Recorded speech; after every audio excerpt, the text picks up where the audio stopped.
Perkenalkan, nama saya Frances Margaret Pardede. Saya mahasiswa dari Universitas Santo Thomas Unika. Di sini saya akan menjelaskan mengenai asas konsensualisme dan asas etikat baik. Pengertian asas konsensualisme. Dalam hukum perjanjian, terdapat suatu asas yang bernama asas konsensualisme. Kata konsensualisme berasal dari bahasa Latin, consensus, yang berarti sepakat. Asas konsensualisme merupakan kesepakatan para pihak untuk mengikatkan diri dalam suatu perjanjian. Dengan kata lain, suatu perjanjian telah dianggap sah dan mengikat kedua belah pihak setelah adanya kata sepakat tanpa adanya formalitas. Pada umumnya, suatu perjanjian yang dibuat di masyarakat bersifat konsensual. Dalam arti, perjanjian dianggap dan mengikat apabila tercapainya kesepakatan mengenai hal-hal pokok dari perjanjian yang diperjanjikan. Asas konsensualisme dapat disimpulkan dalam pasal 1320 ayat 1 KUH Perdata. Dalam pasal tersebut, salah satu syarat sahnya perjanjian antara kedua belah pihak. Perjanjian sudah lahir sejak tercapainya kata sepakat. Perjanjian telah mengikat ketika kata sepakat dinyatakan atau diucapkan, sehingga tidak perlu lagi formalitas tertentu, kecuali dalam hal undang-undang yang memberikan syarat formalitas tertentu terhadap suatu perjanjian yang mensyaratkan harus tertulis. Penerapan asas konsensualisme dalam perjanjian online yang berdasarkan ketentuan pasal 1313 KUH Perdata yang menegaskan bahwa adanya suatu perjanjian berarti pihak satu dengan pihak lainnya setuju untuk mengikatkan dirinya. Contoh perjanjian konsensual ini misalnya jual beli tukar menukar dan sewa menyewa. Dalam perjanjian jual beli timbul dengan segala konsekuensi jika penjual dan pembeli menyepakati untuk melakukan perjanjian dalam suatu transaksi. Di samping itu, ada juga perjanjian yang disyaratkan oleh undang-undang, misalnya perjanjian damai, perjanjian hibah, barang tetap yang mana memerlukan akta otentik atau dibuat oleh notaris. Namun perjanjian di atas tidaklah lazim atau merupakan suatu pengecualian. Asas etikat baik.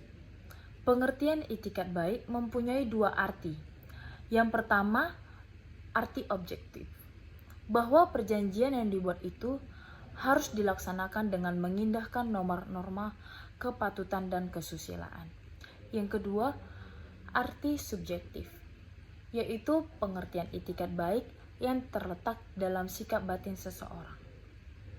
Maksud dari dilaksanakannya perjanjian dengan etikat baik adalah bagi para pihak dalam perjanjian terdapat suatu keharusan untuk tidak melakukan segala sesuatu yang tidak masuk akal sehat, yaitu tidak bertentangan dengan norma, kepatutan, dan kesusilaan, sehingga akan dapat menimbulkan keadilan bagi kedua belah pihak dan tidak merugikan salah satu pihak.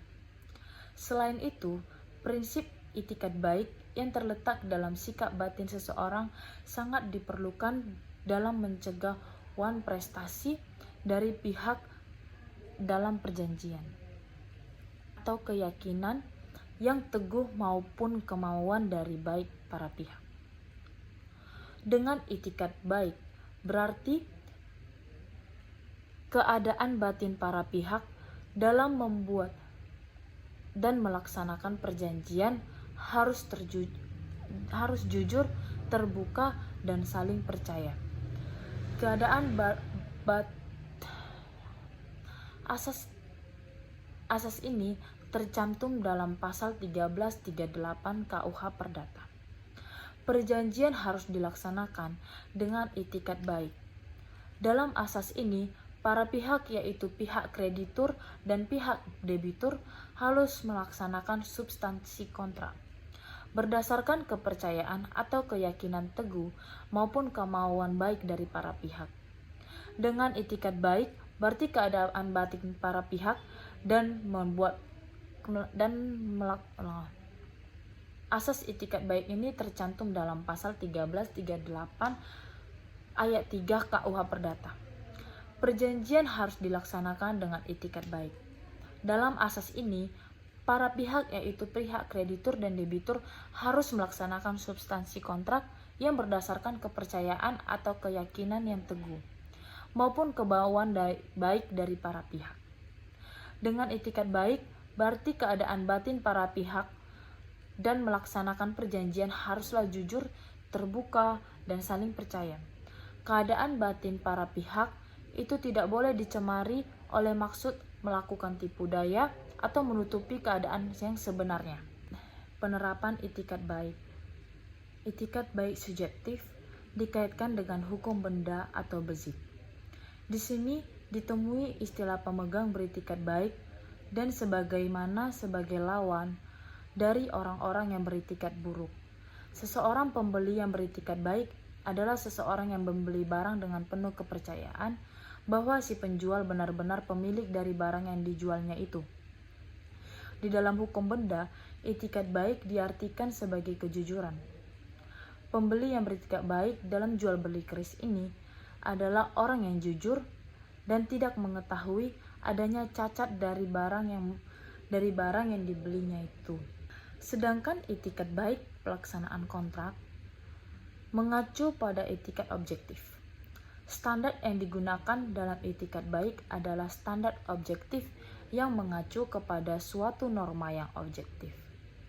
Perilaku para kedua pihak dalam jual beli keris harus diuji atas dasar norma-norma objektif yang tidak tertulis yang berkembang di dalam masyarakat. Itulah penjelasan dari saya mengenai asas konsensualisme dan asas itikat baik. Mohon maaf kalau ada kesalahan kata. Sekian dan terima kasih.